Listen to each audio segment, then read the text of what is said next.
Hello everyone and welcome back to One Piece. This is episodes 809, 810, and 811. Last video was crazy. It's one of those things that I feel like a lot of One Piece and, you know, certain shows, but One Piece especially, there'll be big moments in the series, and a lot of those times, you know, just the nature of how I do these videos, the fact that I'm like 20 years behind on One Piece lore, means that, you know, people are really excited for certain moments, and because of that, people generally say like, oh, I can't wait for him to get up to, you know, episode 37, you know, like stuff like that, where it's like, they'll be like, oh my god, episode 37 is gonna blow your mind, or something like that. You know, Marine Fit as an arc is incredible. I can't wait for you to do Marine Fit. Oh, post time skip stuff, like, you know, people say all of these moments that, like, they're not telling me spoilers, but they're just, you know, they're excited about certain bits. And I don't hate when people do that necessarily, because I get it, and they're also, you know, they're showing their excitement, and they're not, I don't, like, that doesn't bother me too much. But you know, it does set my expectations a lot of the time. People, when they tell you like, oh, this part or this part or this part is incredibly good or whatever, then I go into that going, this is going to be a special thing. And so, you know, my opinions might shift based on that idea. It might not, you know, I might give important moments more credence because I know other people appreciate them as important moments. Or I might be, this doesn't happen very often, but I might be more disappointed by the moment because people built it up so much, and then when I'm watching the moment, I'm like, okay, yeah, that was the moment. Okay, yeah, cool. But all of this to say, I did not remember anybody talking about like episode 808. I didn't hear anybody before I watched it. I didn't hear anyone going like, oh, I can't wait till it gets to episode 808. And I mean, part of that, you know, is there's quite a buffer between my Patreon videos and my YouTube videos. So, you know, because of that, like, I am less likely to see comments that say that sort of thing.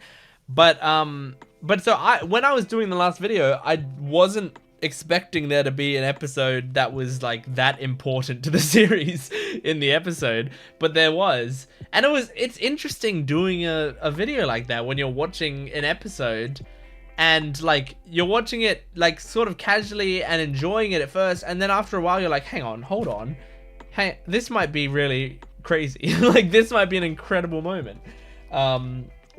And so because of that, I don't even know what my reaction was like in the last video. I feel like it might not even have been as big as like maybe you would anticipate for a moment like that, just because like I wasn't prepared for it. I was just like really surprised by it. But I did really love last episode a lot, episode 808. It just the Sanji and Luffy stuff is so interesting, and I've rewatched, you know, a decent part of the episode since then. I rewatched a lot of the scenes in dub as well, just because I wanted to see. I was like, oh, I wonder how the dub actors did this, and I saw that. So yeah, I'm like, I really enjoyed it, and I can't wait to continue and see where we go from here, because I've got no idea. So we're gonna jump into this, but there's also one other thing I want to say. This is gonna be a longer intro, but there's one other thing I wanted to say, and that's, recently I was like, sometimes I have, there are certain YouTubers that I watch reaction videos for. Sometimes I'll have them on my other monitor while I'm either editing or doing something else, right?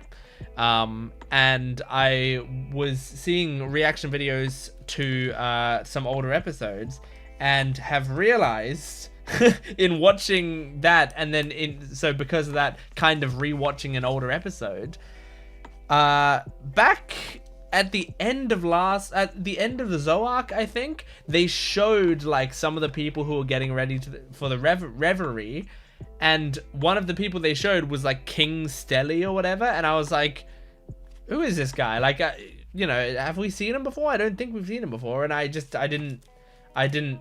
like sort of put it out of my mind, but I still had the name Stelly in my mind because I was like, maybe he'll come back later and be very important. So I just like sort of locked it away in my mind.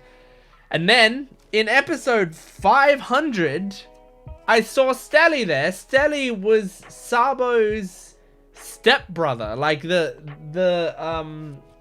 boy adopted by Sabo's parents. That was Stelly. I didn't even realize that at the time, but I'm pretty sure that's him. I haven't gone back and rewatched the episode at all. I'm kind of just going off of my memory now. But I'm pretty sure Stelly was the one we saw at that reverie. So he grew up and now he's a king, and yeah, okay. So there was a connection there that I just didn't pick up on. But to be fair, you know, 300 and something episodes ago, it would have been like a year ago that I saw that episode. So you know, things get missed all the time. It happens all the time. But I'm glad I like figured it out on my own. Again, I don't think anyone told me about it, but I figured it out. I did some deduction. I figured it out. As this series goes on more and more, I'm putting more and more pieces together without the need of help from viewers. So my media literacy is improving, which is great because I already have a degree in media. So if it improves even more, I'll be a god. Anyway, let's jump into One Piece. Make sure to support the video if you can, liking, commenting, and subscribing. And go to my Patreon account for full-length reactions and early access. You can get the next 3 weeks or so of One Piece content on my Patreon account right now in full-length version. You can also join the YouTube membership down below by clicking the little join button, and that will give you 1 week early on edited videos right here on YouTube, so you can do that as well. But let's jump into this. This is episode 809 of One Piece. Woo! Okay, recap Rubik's. If you're new to this channel, this is a Rubik's Cube that I do while the recap is going on, and my goal is to beat the recap. ついに発見したルフィはサンジとの戦いを拒みお前の作った飯しかお前がいね Damn, I didn't complete it again. They're actually giving me a run for my money lately. This episode is gonna be called Sanji comes back immediately and everything is solved already. Yep, we beat him. Yep, handled. And his name's Biscuit.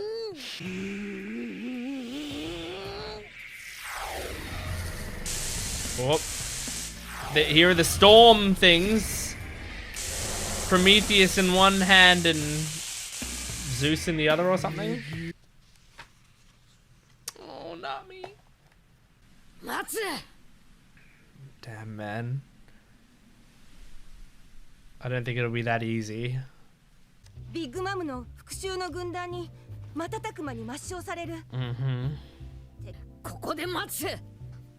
Man.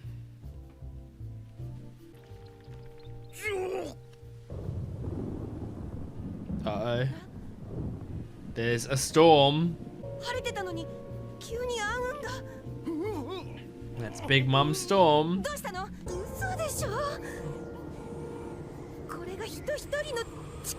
Yeah.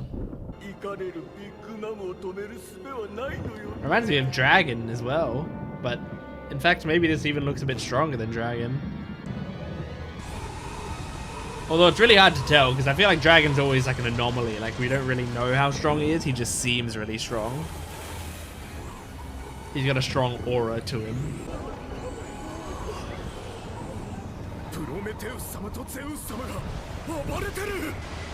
Oh my god, they just zoom. Oh, I guess maybe she just put souls in clouds? I don't know. Is that how it works?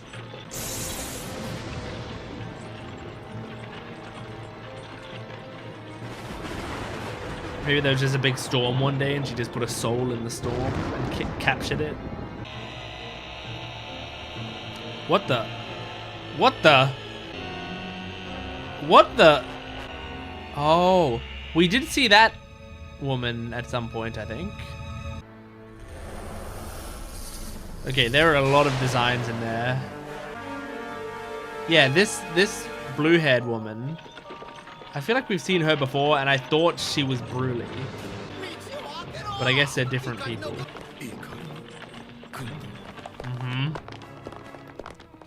Yeah, I mean, they're gonna go kill the Straw Hat, Sanji. Just so you know, if you're not there, they're all gonna die.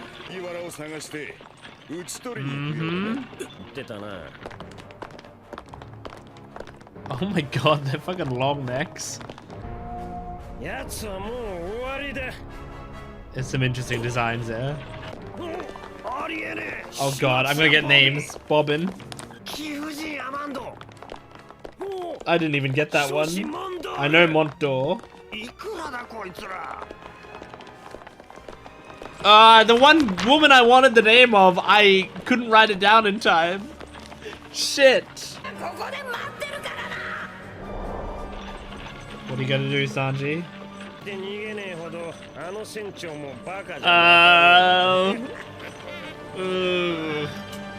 We're worried about Luffy being stupid? Yeah, I'm kind of worried about that. Oh! Get out some pancakes. Oh, he's trying to stay on his hunger strike. Oh. It's like Nami wants to like pick him up and go like, we need to go, but she also gets it.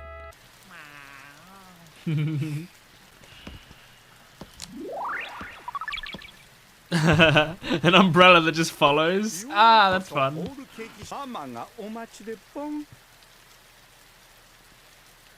Judge doesn't look happy, but I guess he's one of those guys that probably never does.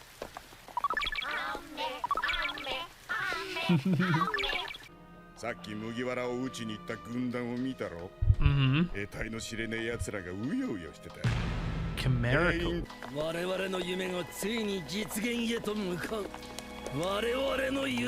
They used the word chimerical, which to me felt like a fusion of the word chimera and chemical, but I really don't know. I'll have to look up the word later. It's not often I run up against a word that I've literally never seen before. Oh my gosh, look at the kids. Oh, are these like new kids? Like legit her kids?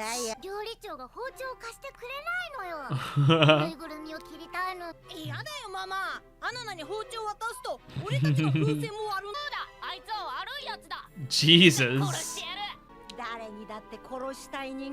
100 to 200 people? Jeez. I've got maybe 98, 99.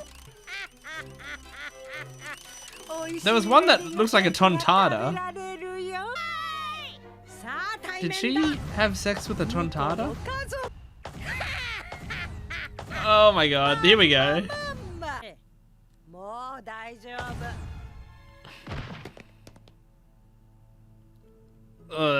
When she gives a look to someone, it's very scary. That wine is very happy.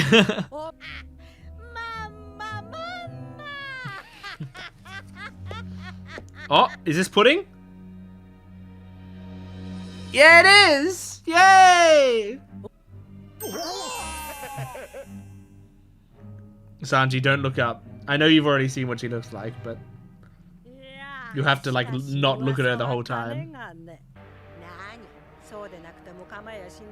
Oh, it's so awkward.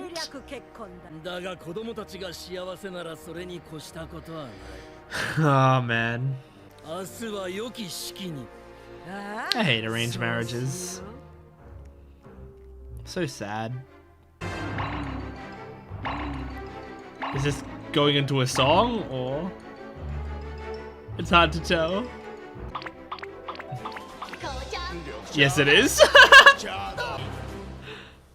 That was it. The whole build up was for that. Okay, no, it's continuing. I mean, this is kind of awesome.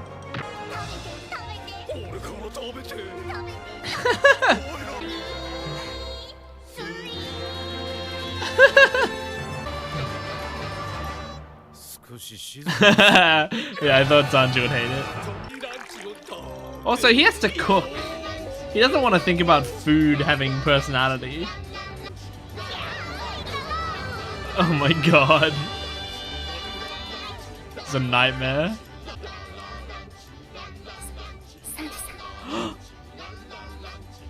Oh. Message about the Straw Hats, maybe?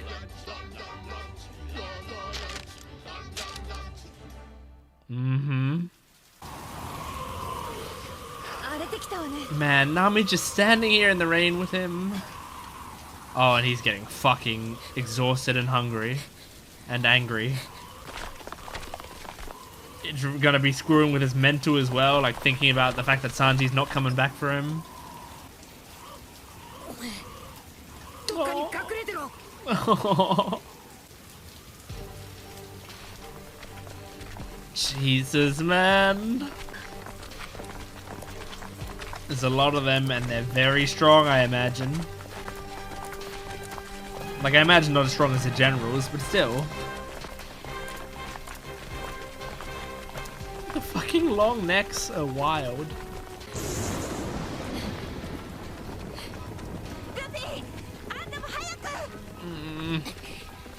But his convictions. Yeah.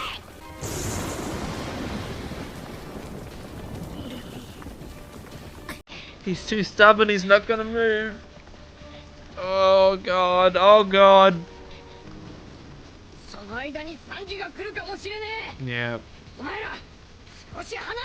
He trusts Sanji so much. He trusts Sanji more than I do. And I know this is a TV show. You know, where a lot of the time when a character has this conviction, they're right about it. But even I don't think that Sanji's gonna come back. Of course, I also see the other side where Sanji's at the tea party. Oh, it's such a big army, they had to 3D model them. That's when you know it's a lot of characters. I like that tan woman back there.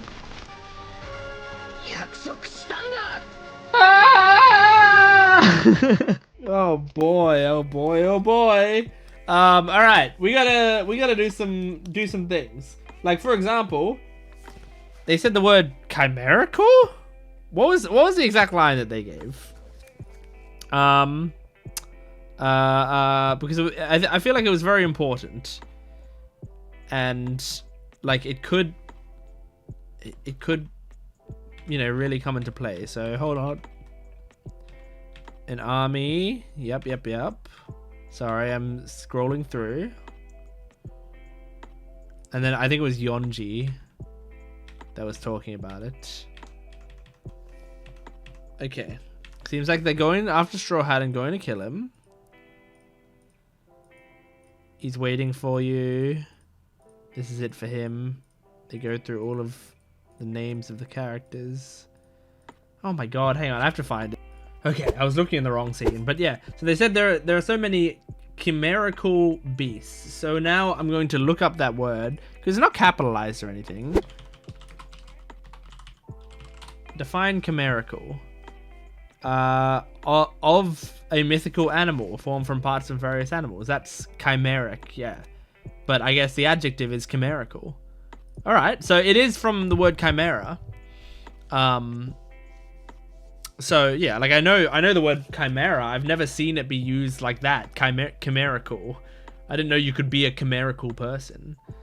There's also that's number one. Number two is the definition 2 is hoped for but illusory or impossible to achieve. The notion of tolerance is a chimeric dream.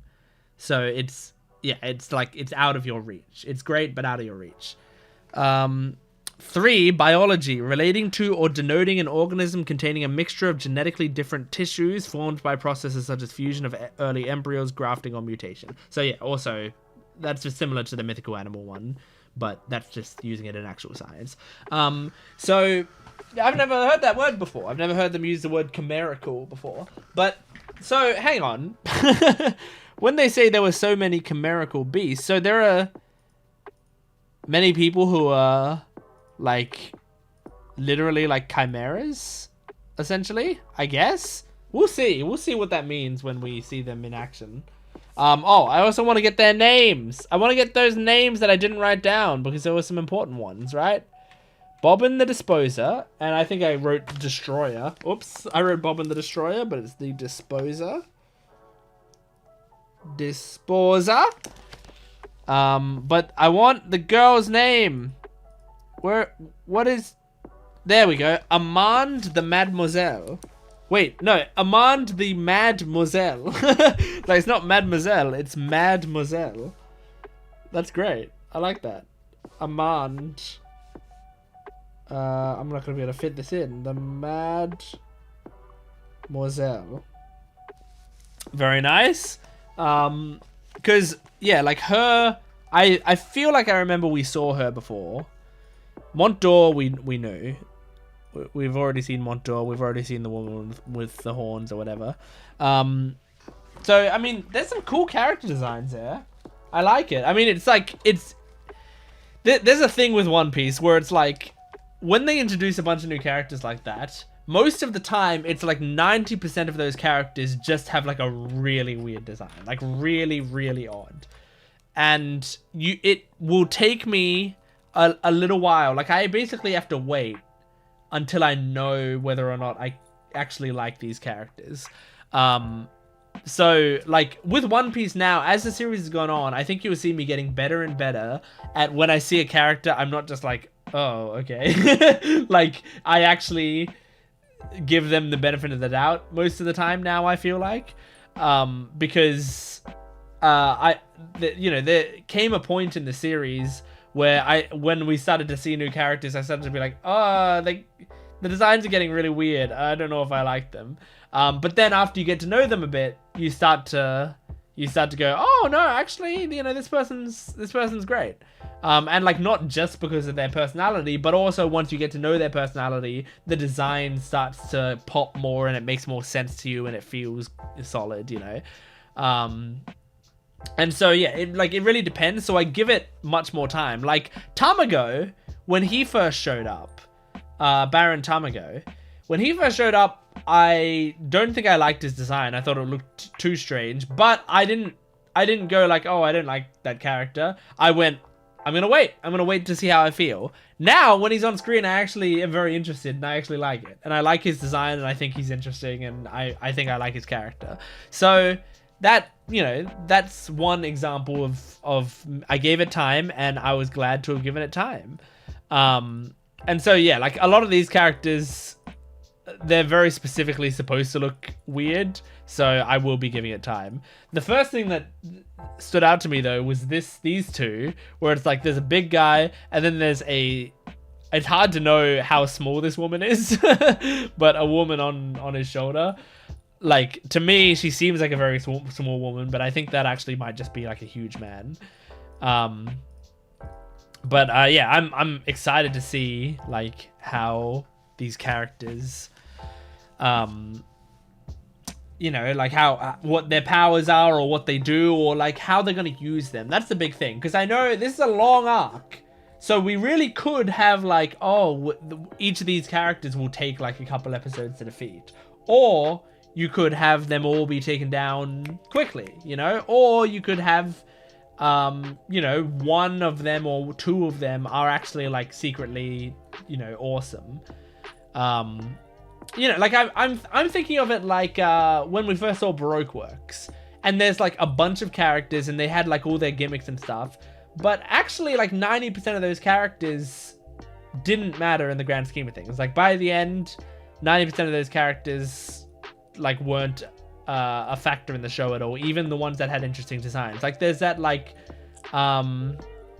the sort of very muscly black lady that had the very high-pitched voice. That woman was like a really, really unique and interesting design, and I actually really liked that character, but I never think of that character until just now, because she was in like a couple episodes and then we never saw her again or heard her talk about anything again, like, so it just those characters disappeared. And I just dropped something. And I don't know where it went, so I'll have to find that in a bit, because I dropped something that I like.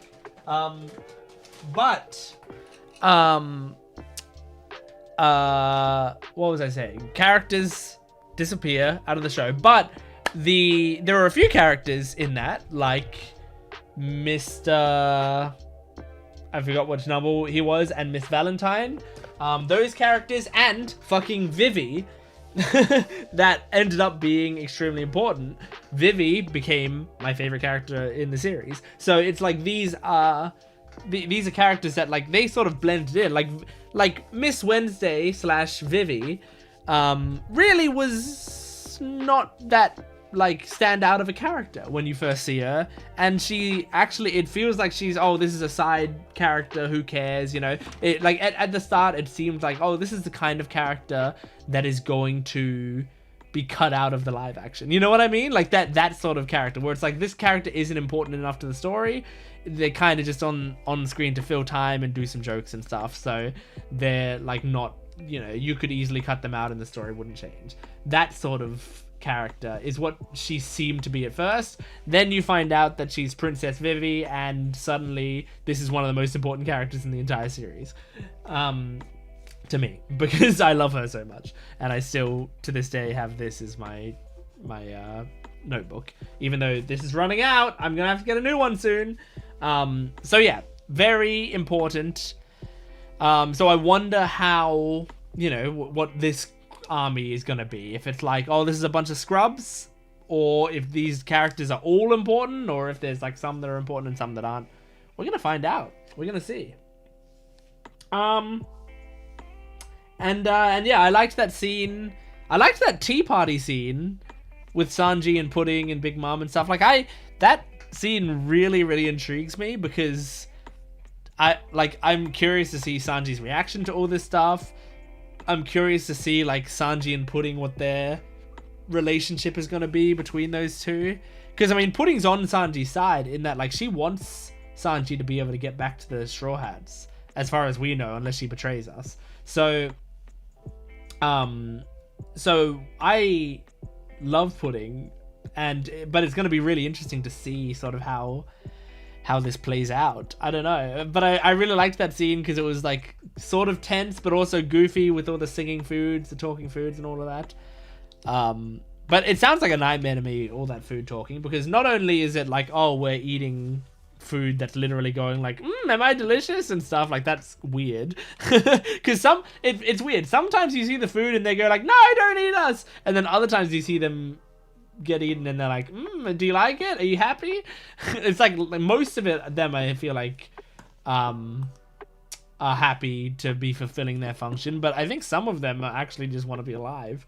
But taking that out of the equation, also just like the idea that they have like feelings and stuff, as a picky eater, it sounds like a nightmare for me, where I'm like, you know, grabbing my food and I'm like enjoying the bacon or whatever, and then you know, piece of cauliflower comes up to me and goes like, and how about you partake in me? And I go like, no thanks, no thank you. And a carrot rolls over and goes like, oh, I can't wait to be eaten. And I'm like, I'm not gonna have you. I'm not gonna eat that, thank you. I'd feel terrible because I have to actually deny them their existence. I have to tell them like, hey, I know you can only ever be a cauliflower, but I'm never gonna eat you.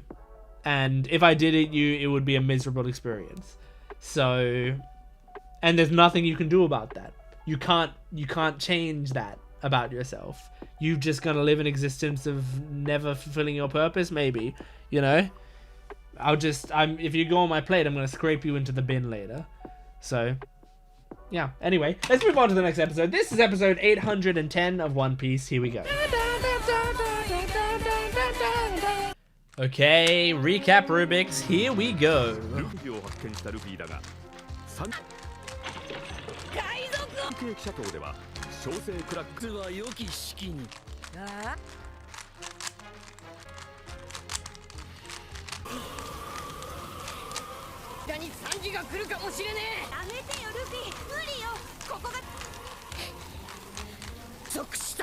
Alright, that's the cube complete just in time, and this episode is going to be called The Army Comes. Luffy enters 4.5 gear. I know he can't get to 5th gear yet because I'm pretty sure it doesn't happen in this arc. I tried to reveal that he would do something crazy, but there are no more gears to reveal for a bit. Yeah, that tanned woman. I like her with the blue hair. I need to put that woman on that guy's shoulder next to a human-sized person so I can see how big she is. I think she's probably just like 4.5 feet tall. No. Nami's good. Nami's good at manipulating weather and like groups. So maybe she can help against at least the smaller soldiers, you know? Strike them with lightning in this storm. Like, look at all these scrubs Nami could take out easily. She could handle 1,000 of them. No! Oh.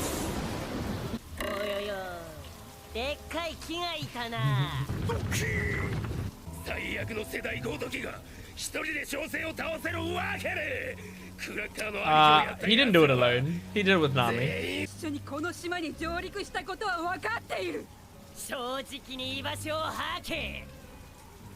On Nanya.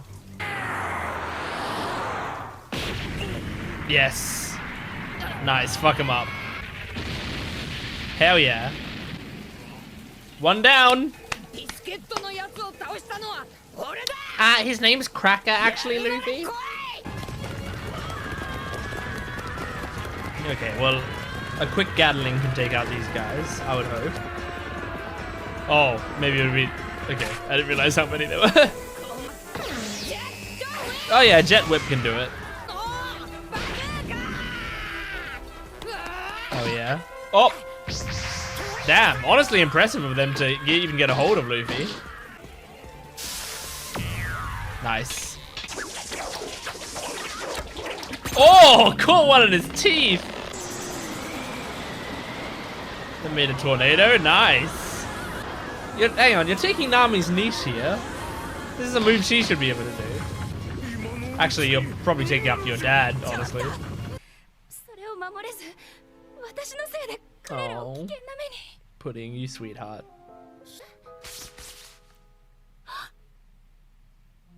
It's a bit late.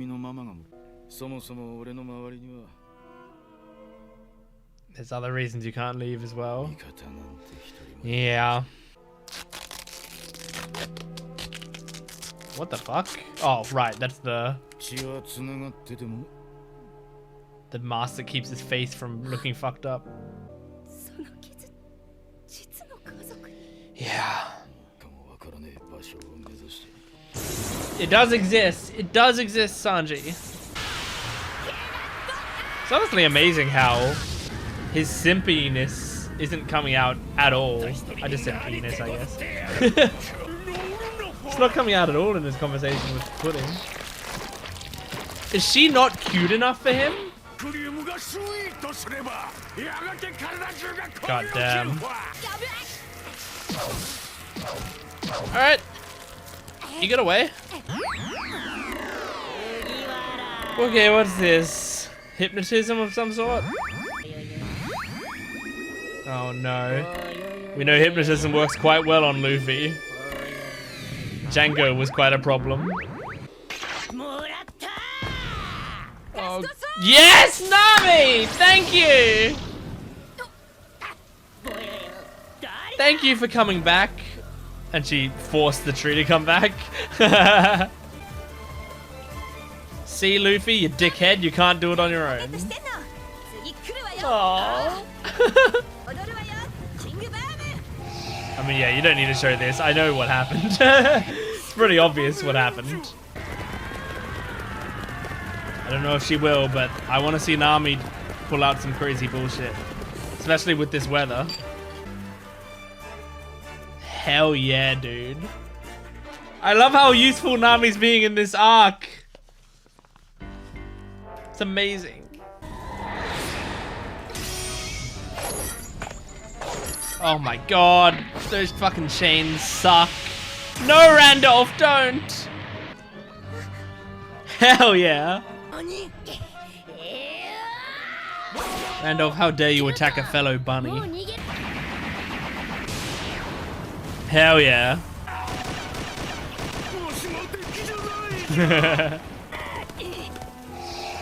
Oh my god, from her boobs. Ah, these chest soldiers are also...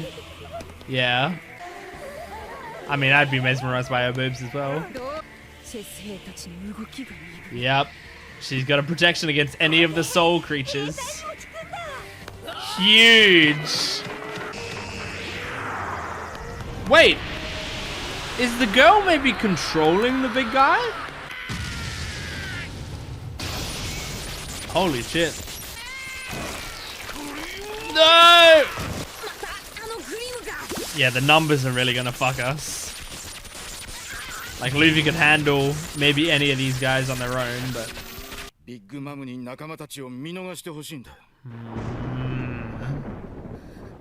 I mean, yeah, this is similar to Robin. Her agreeing to go with CP9. Oh, that's a sad way to think of it.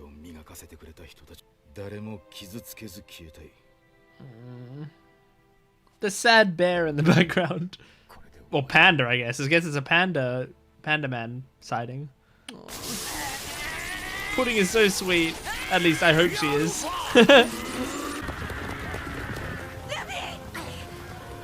We gotta turn the peacekeepers against him. Nami, start commanding them.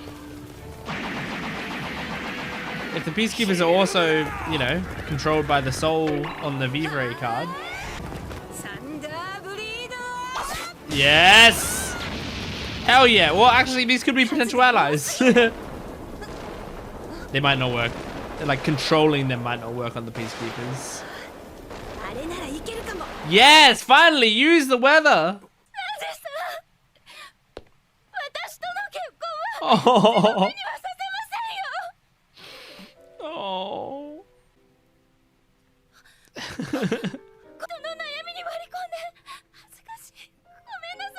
She's the perfect woman. Sanji, are you about to fall in love?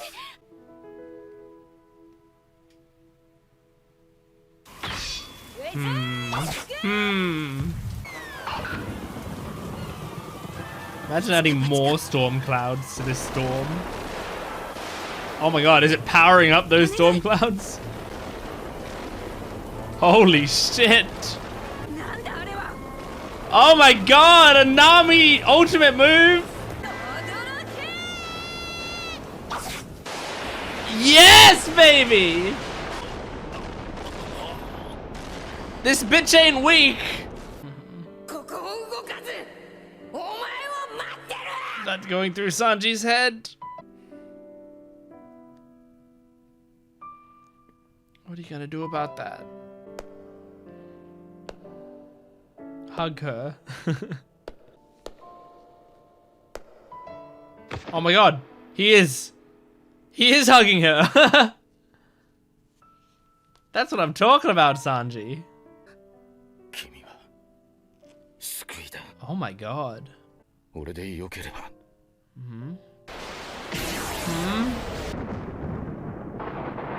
Oh my god. Oh. Okay. Alright. Okay. This is good. This is good, man. This is a good arc. This is like pretty juicy. I'm liking it. Yeah, I mean, I'm just happy because I just feel like this arc had such potential to not be something I was interested in.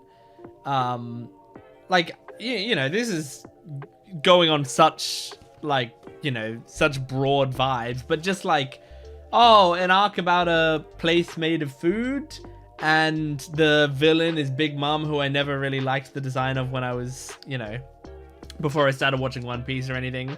I never found her design to be particularly interesting. And I thought maybe as a villain she might annoy me. And like, just, you know, a lot of the stuff that I would think about when, like, I would think about the idea of Whole Cake Island, it sounded like something I was gonna be like, oh, I'm actually not, this might be one of my least favorite arcs or something, you know, just based on vibes alone. And yet, now that I'm in it, everything's kind of working. You know, like, I know you gotta trust Oda, right? And I do trust him. But also, I mean, if it was not for me, that would be understandable. Not everything is for me. So much of the stuff that, I mean, this show has so much stuff that there's going to be a lot of parts of the show that are not for me. And it doesn't mean Oda's a bad writer for putting them in there. It just means it doesn't work on my level. And I thought this might be an arc that didn't work for me. But he's put in so much stuff that I really, really love. I love that it's like the best Sanji's been in terms of like character work probably ever.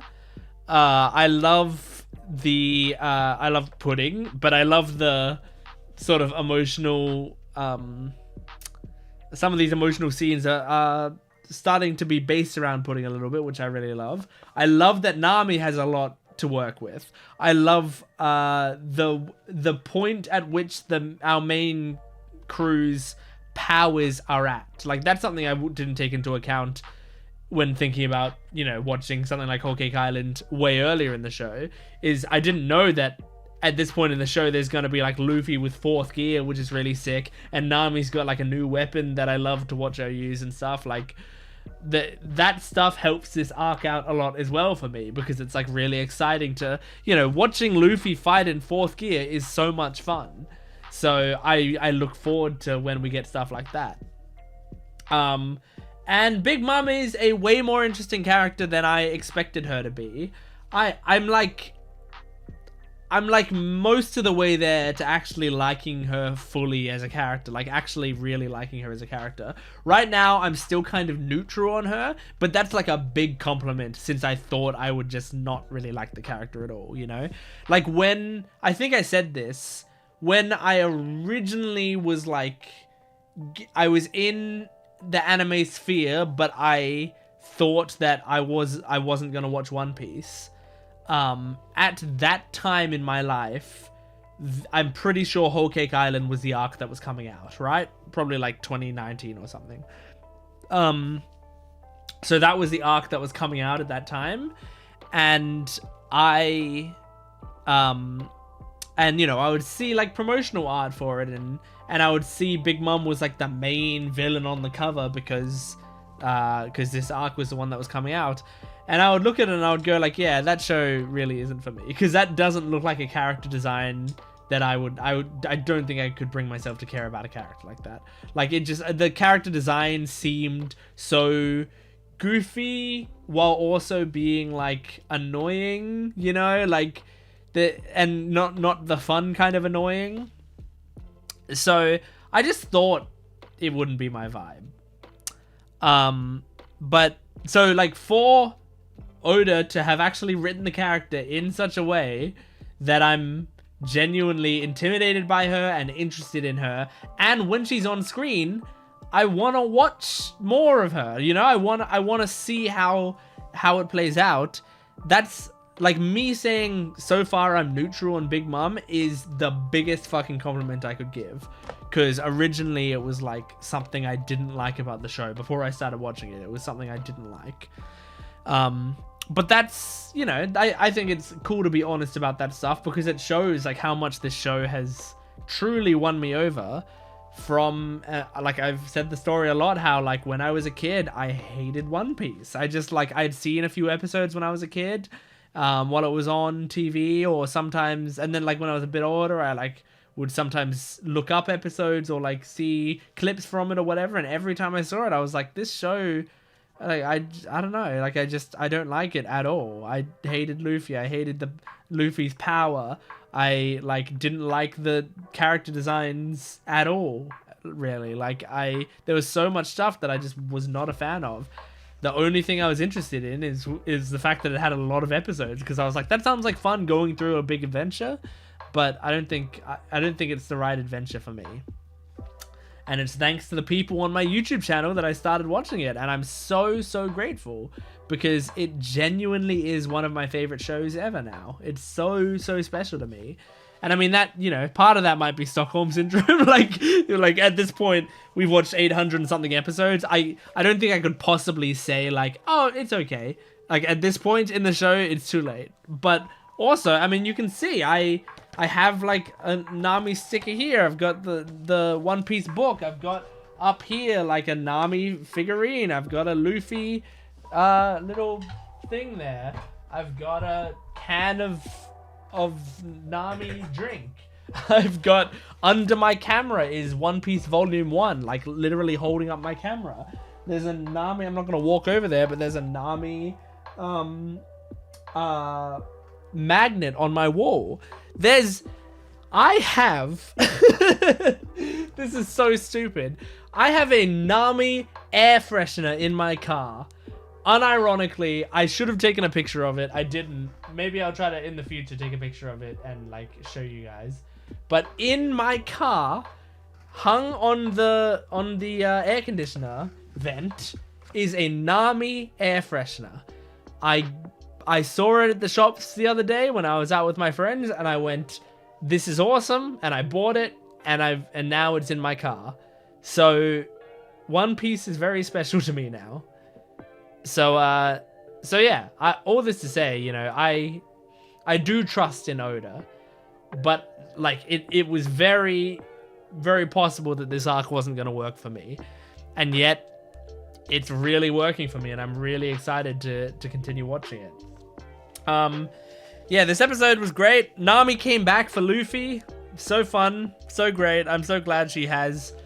And it's just nice because she is a character that she doesn't get sidelined necessarily, but when it comes to combat, the show is not going to focus on her.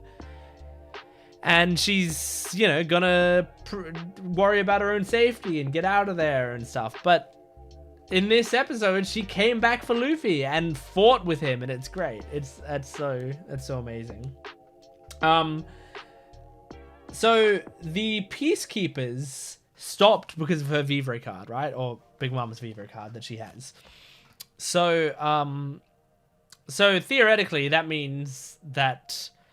Okay, hang on. First, the first thing I want to say is, like, if they did stop, that implies to me that they are actually not people, but they're things, objects infused with souls. That's what I'd imagine that means, right? Which I kind of thought beforehand. But the question is, like, what objects are they? Because I could think, like, oh, well, they're chess pieces. But chess pieces are that big. And these guys are, like, you know, the size of some women I know in real life. Like, they're you know, 3 feet tall or 4 feet tall or something, maybe.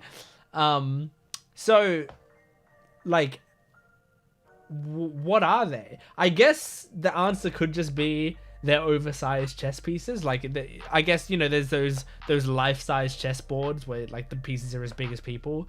I guess it could just be that there were pieces as big as people, and we. Oh, you know what? Big Mom's like a giant essentially. I don't think she's I can't remember, but I don't think she's an actual giant. But she's basically she is giant. And so maybe actually that's just her from her chess sets. Like, she actually has chess sets that are that big. And so, yeah, I guess that would make sense, you know? The chess sets are that big for her, so she, like, brings those to life. That makes sense. That might be what it is. But I wonder if, like, you know, the Vivre card will stop them, but maybe they are, like, a little more intelligent than the forest people. So it's like maybe they can't bring themselves to attack Nami, but they're also not going to follow what she says necessarily. Possibly. But maybe they would follow what she says. And if that was the case, Nami should stop actually striking them with lightning and turn them on the others, you know? It's like if I play, like, an RPG that has a charm effect in it. Something I really love to do if I'm playing, like, I remember one was like Divinity Original Sin 2. That was a huge one that I used to have. Like, a big part of my strategy was I had, like, an armor set that you can find at some point where it's like when you walk close to someone, you have a huge chance of charming them. And so my strategy was just to, like, break down their magical armor, because a lot of people have, like, magical armor to protect them from spells. You break down their magical armor, and then I'd walk up to them to charm them, and then have them attack their friends. So my strategies was to, like, keep alive the ones that have, like, less magical armor. And so I wouldn't kill them. I'd only get rid of their magical armor, and then keep them alive so that I could charm them, so that I could use them against the opponents. That was my strategy. Nami should start using that strategy. You know, keep these peacekeepers alive, control them with the Vivre card. They've outnumbered themselves, you know? So that's what I think she should do. Nami, if you're listening, Nami, do you hear me? And then the Sanji and Pudding scene. So I think I can sort of admit that I'm not 100% on 100% sure what exactly they were like, what the conclusion Sanji kind of reaches in that scene is.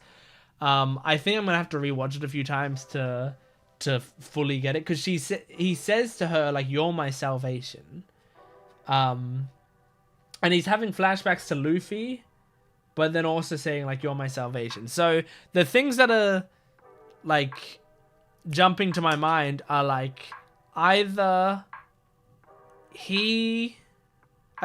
one thing is possibly like he is grateful that, you know, he's lived a horrible life, right? And then he like left that horrible life to go spend time with the Straw Hats and do all of that. And I'm sort of figuring out what I think he might mean as I'm talking right now. but he you know, he went out, he was with Zeph, and then he was with the Straw Hats, and like that's what he considers his happy part of his life, right? But now he's come back to hell, essentially, right? He's come back and now he's in hell again. But then she says, I won't let your marriage to me be hell. Or I don't want your marriage to me to be hell, or something along those lines. And then he has all those thoughts, and then he says, "You're my salvation." So my thoughts are, I'll go in order of least likely to most likely. Least likely, well, actually, I don't know what's least likely. Let's get rid of the whole least likely to most likely idea. One of my thoughts is possibly he came up with an idea or something, and it's only, I created a bubble, it's only going to work because of who Pudding is as a person, and he realized that, so he's got like a new plan now that doesn't involve what he was going to do because of Pudding. And that's why he's saying that, like, and it hasn't been revealed to us yet, so maybe in a future episode that'll be revealed to us. And it'll be like, here's how he's planning to use Pudding to do whatever. The other situation that I was thinking he could mean in that scene is, like, his plan right now is, I get married to Pudding, I myself am gonna be in hell, but the Straw Hats get to be alive and free and safe, right? That's the idea. But then she says, I don't want your life with me to be hell. And so I think what he's saying is, at the very least, I haven't gone back into hell. Like, I feel like I've gone back into hell, going with my family and doing all of that. But if you are here and you care about me that much that you want to make sure that I'm not living in hell, then maybe the solace will be that my life won't be as horrible. You know, so that gives him the courage to be able to leave the Straw Hats. It gives him the strength to be able to not go back for Luffy. Because, like, if everything here was so horrific and hell-like, and he really didn't want to do the marriage at all, maybe he couldn't bring himself to protect the Straw Hats by getting married. But since, at the very least, when it comes down to it, you have someone like Pudding who actually cares about him and is trying to not have him be miserable. If he has one ally, which he was saying, I don't have any allies around me. If he has one ally, that might be the one thing that he needs to be able to go through with not going back to the Straw Hats, to give him that strength. So that's possibly what he means. That's my theory based on one view of that scene, and frankly, I was thinking about other stuff at certain time. Like, I was like making theories for other things that were happening while that scene was going on as well. So, like, there could be some really obvious stuff that I missed. But based on one viewing, that's the idea that I've created in my head of what that could mean. So we'll see. We'll see as we go on ahead. Let's move on to the next and final episode we're doing in this video. This is episode 811. Here we go. It's sad that this OP has, I mean, it's good, but sad that this OP has all the Straw Hats in it, and most of them aren't in this arc. Like, I don't think I thought this would be the case, but I have a Zoro-sized hole in my heart right now. I'm missing Zoro a lot. Okay, recap Rubik's. Here we go.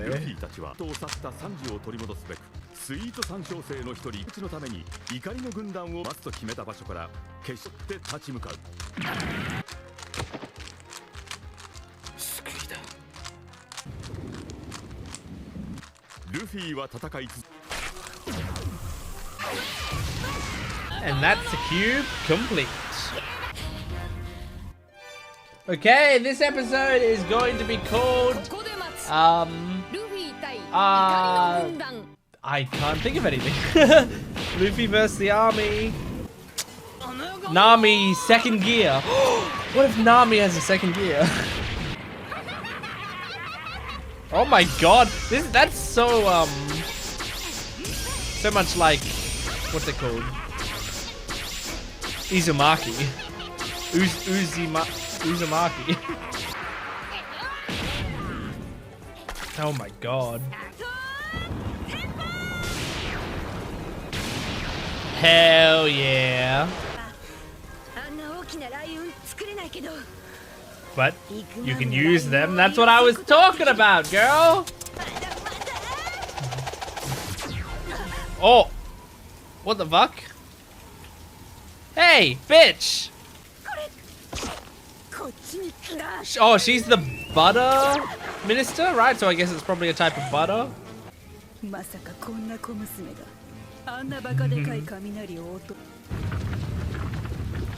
I bet the real problem is that you're intimidated that Nami's beautiful. You're jealous.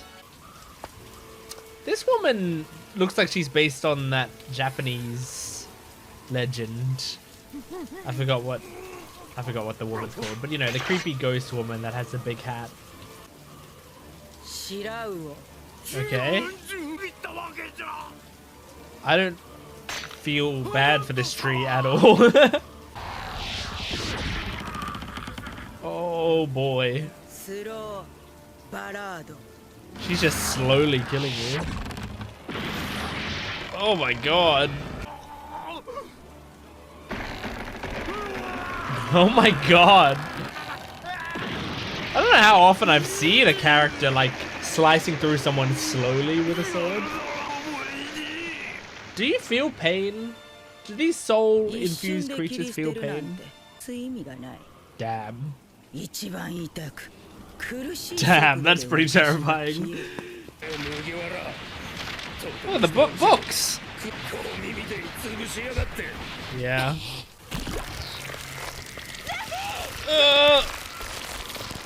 Tasukete!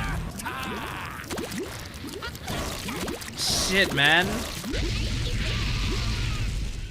Honestly, it feels like the wax fruit. Order! Hell yeah! Oh my god. Wow. This dude's similar to the character in the filler. In the Silver Mine filler or whatever. There was a character sort of like him. Oh my god. Jeez, man.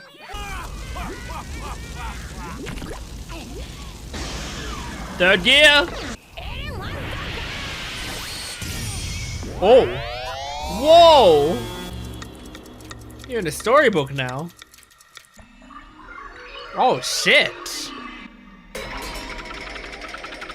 Brooke, you're here. Thank goodness. This is weird. Oh my god. Did he trap you in the book and now he's burning the book? Oh. The world of books. Oh, but he's not actually in it. Interesting. Interesting. So in the same way that like books stimulate your imagination, his power like stimulates your imagination like this. See, all of these like mental powers work really well on Luffy because he's so susceptible to it. You could give Luffy a sugar pill and say, I just fed you the most dangerous poison in the world, and it might work.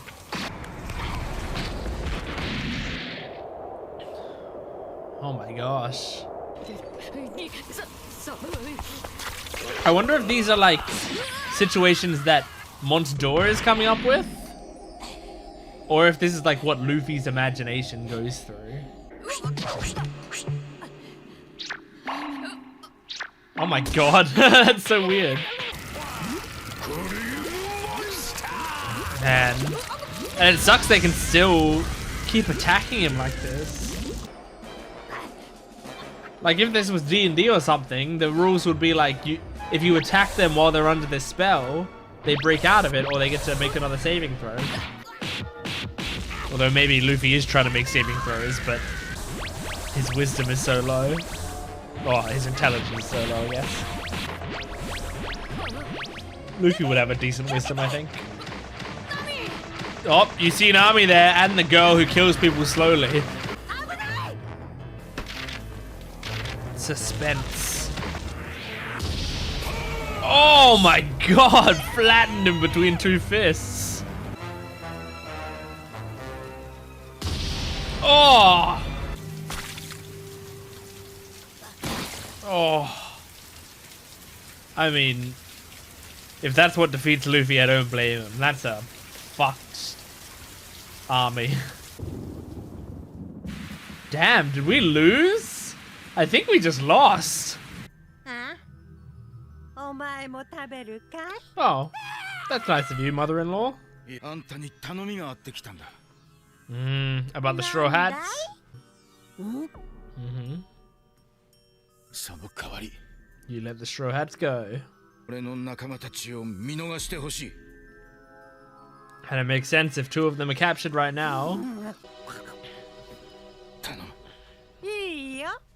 Cool. Great. Cool. But the problem is they won't go quietly.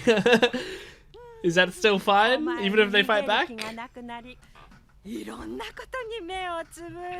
Damn. Aww.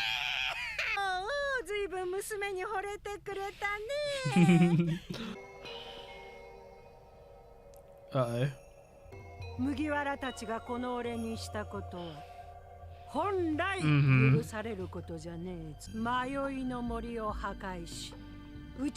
Yeah, things that she fucking hates.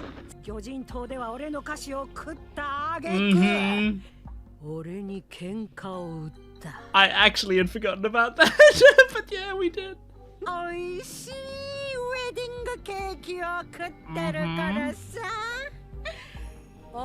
like how her hat changes expressions.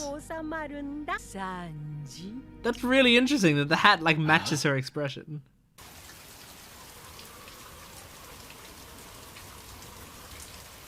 God damn, King Baum.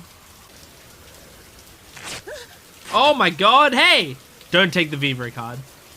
Don't. She's stealing the Vivre card! We need that! Damn it!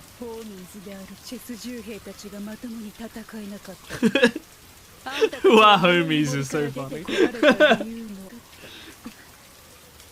It's really funny to imagine if they weren't just called homies and she just said that. No, she's my best friend.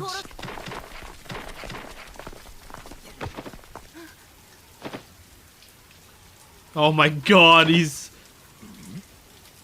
I mean, surely he just pulls up the grass. How strong is that grass? Oh!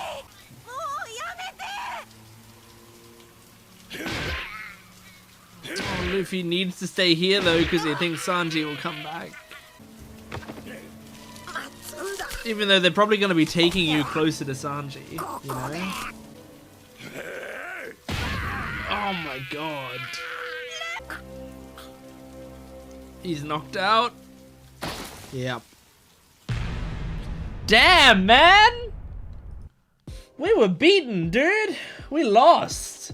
But I think that's really interesting. I also, like, respect it because it's like, you got a big army like this and they've all got strong powers and you're trying to show that these characters are strong.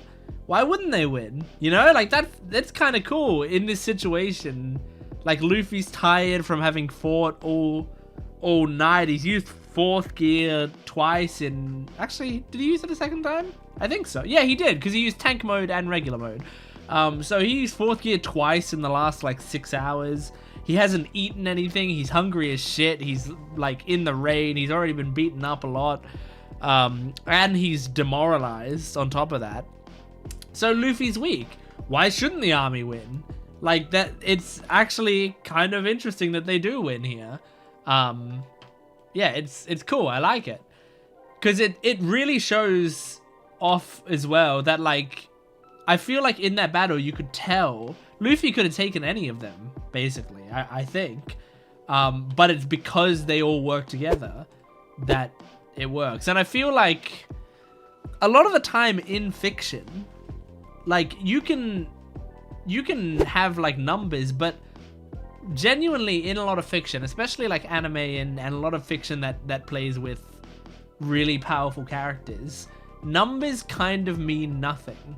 Like if you look at Ennis Lobby, you know, and it's like, oh, there are, you know, 30,000 soldiers or whatever here, that doesn't mean anything.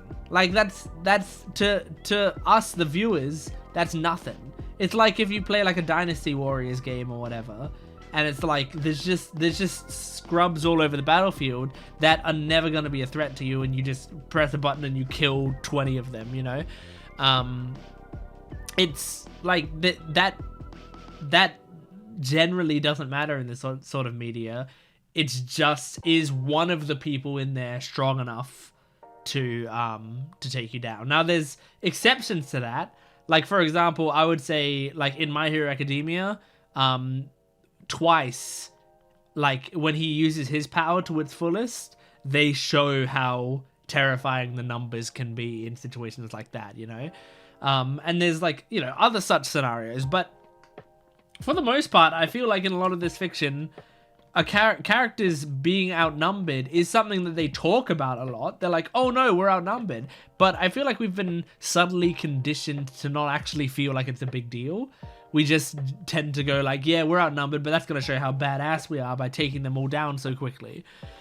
But in this situation, it was like we were outnumbered and like, and that's just, we were fucked, you know.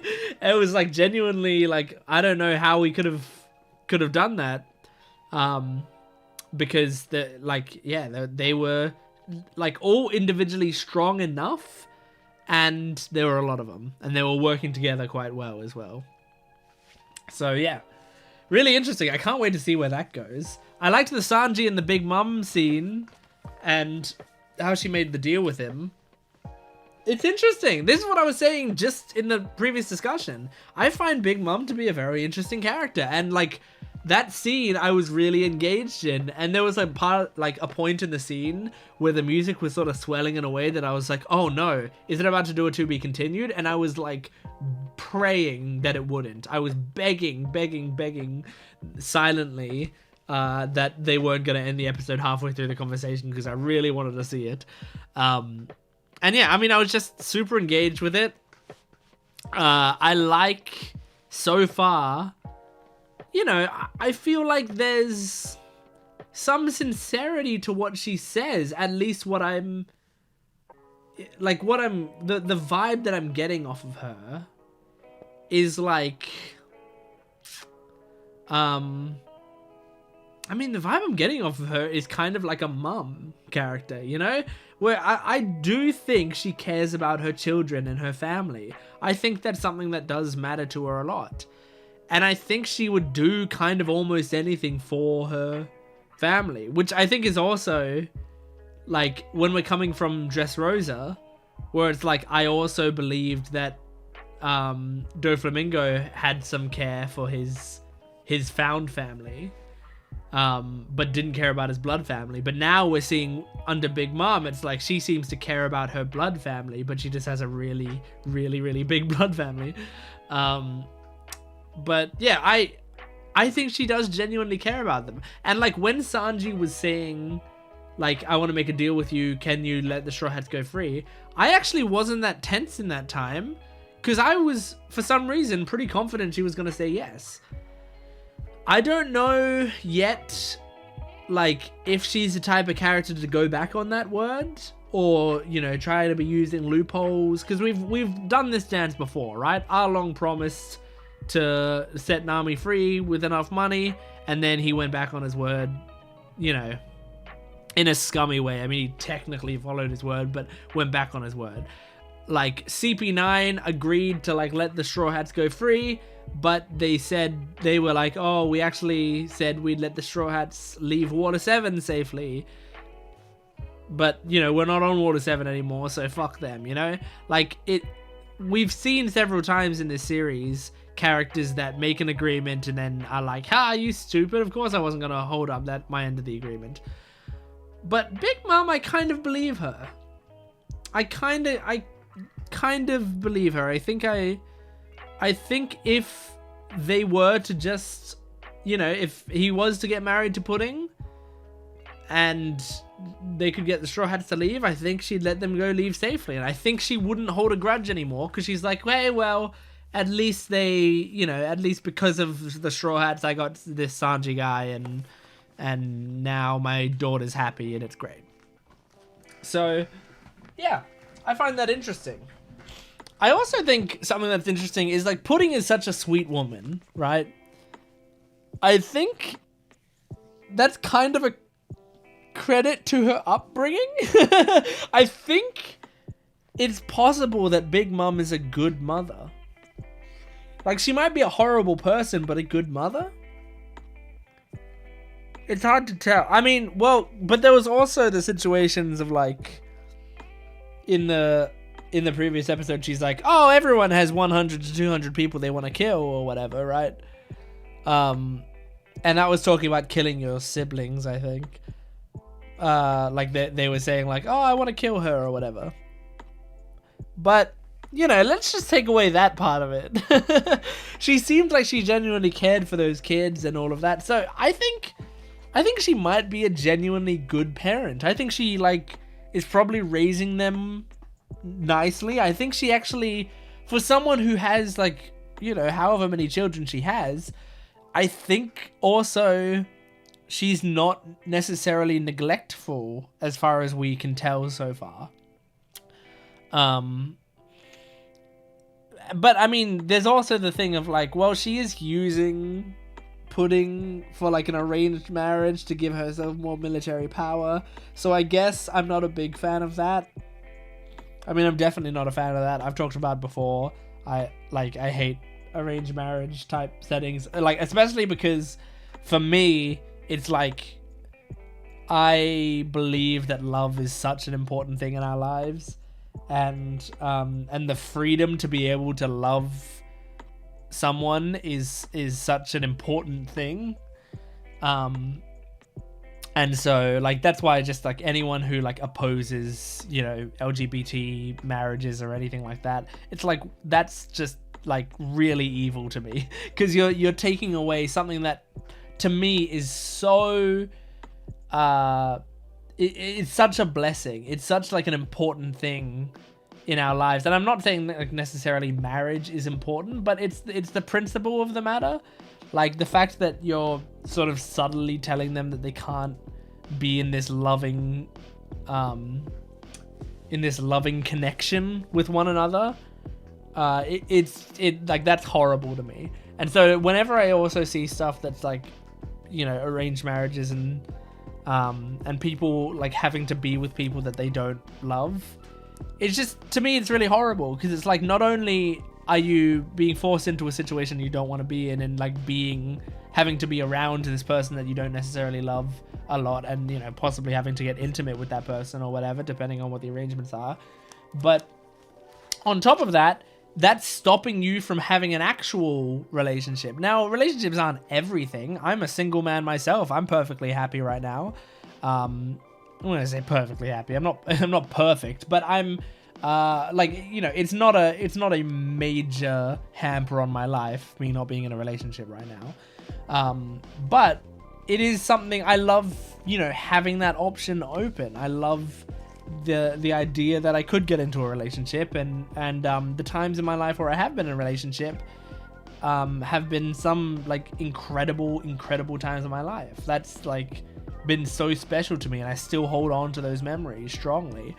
So I watch scenes like that and it makes me very sad, like that when characters are sort of forced to be together. But at the very least, Sanji and Pudding, it seems like they do care about each other. And I do love that we're seeing Sanji like straight up be like, I'm gonna make sure Pudding is very happy and stuff. Like he's sort of accepted his position and is trying to make the most of it now, I think. And I think that's really nice.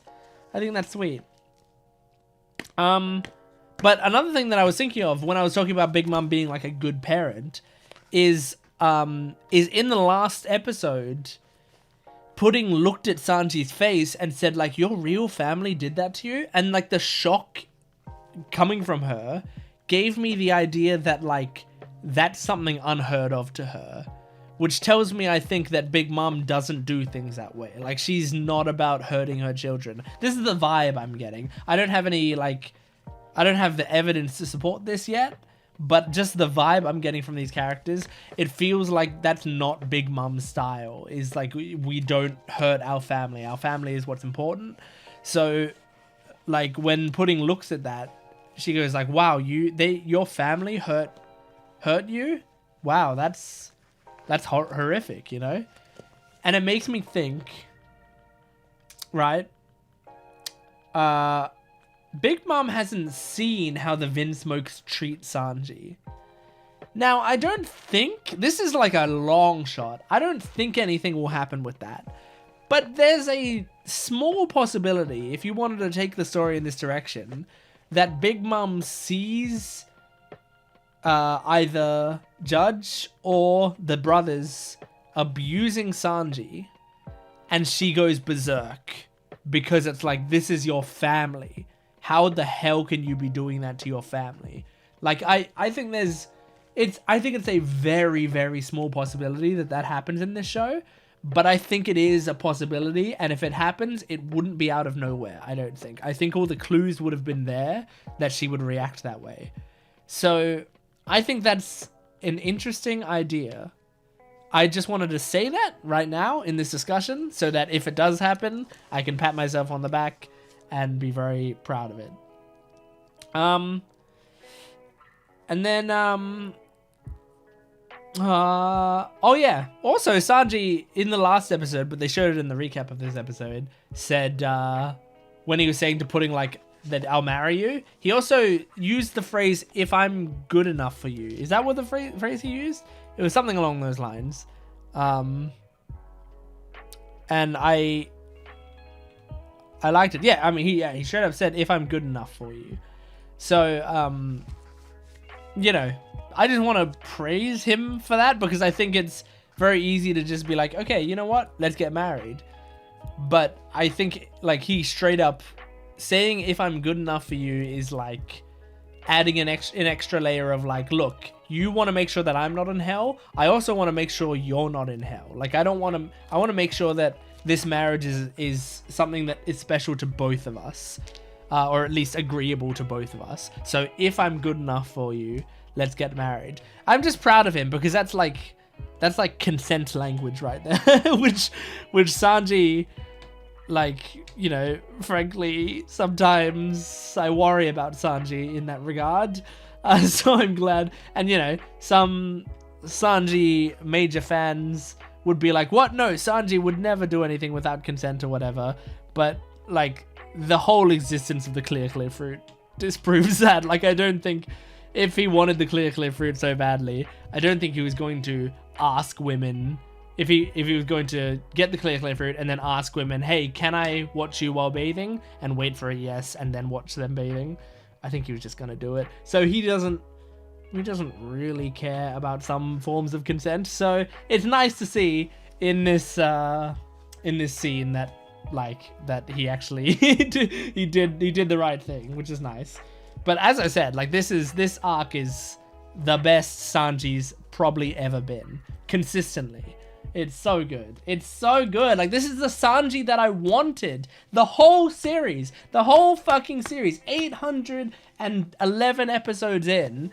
I wanted Sanji to be like this. When we first met him, in the first episodes that we met him, this is the character that I had envisioned.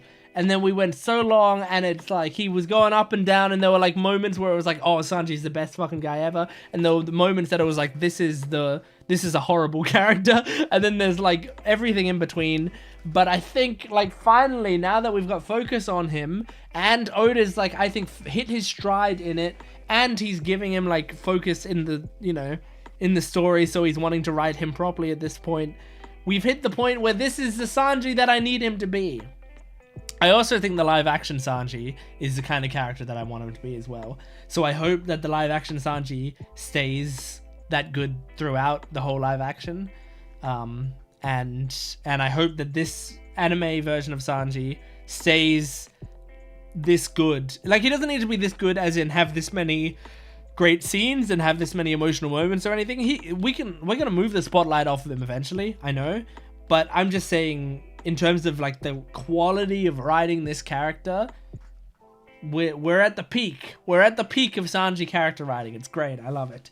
Anyway, that is One Piece episodes 809 to 811. Thank you for joining me. Make sure to support this video if you can, liking, commenting, and subscribing. Go to my Patreon account for full-length early access and exclusive videos. You can get the next 3 weeks of full-length videos of One Piece on my Patreon account right now. You can also join the YouTube membership to get 1 week early on edited videos. Thanks for watching. I'll see you next time. Goodbye.